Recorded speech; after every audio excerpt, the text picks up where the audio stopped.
Sir কি হয়েছে বলুন? আজকে সকাল ৫:৩০ নাগাদ একটা টেলিফোন পাইলাম যে আমার এই কমিটির যে সেক্রেটারি উনি আমার টেলিফোন করে জানালেন যে মন্দিরটা চুরি হয়েছে, এই এক্ষুনি আসেন।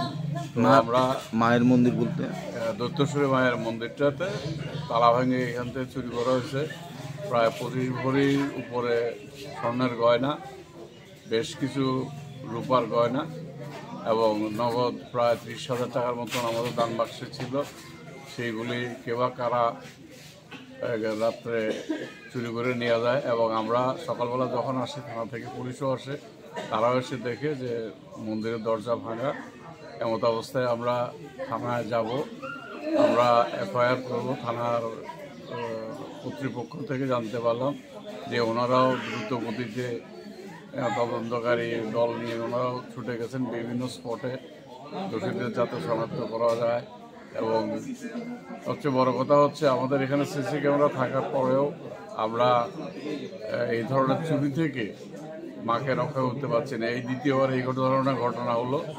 তো আমি কর্তৃপক্ষের কাছে, প্রশাসন কর্তৃপক্ষের কাছে আবেদন রাখবো সভাপতি হিসাবে যে দোষীদের গ্রেপ্তার করে অবিলম্বে যেন এইগুলি উদ্ধারের যদি কোনো সুযোগ থাকে সেগুলি উদ্ধার করে যাতে মায়ের মন্দিরে আবার সুপর্দ করা হয় এবং সেগুলি আমরা যাতে পেতে পারি তাদের কাছে আমরা আবেদন রাখছি। Thank you sir.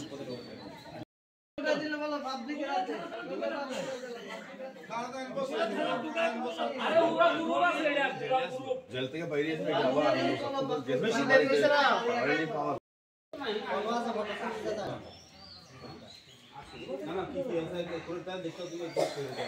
ভগবান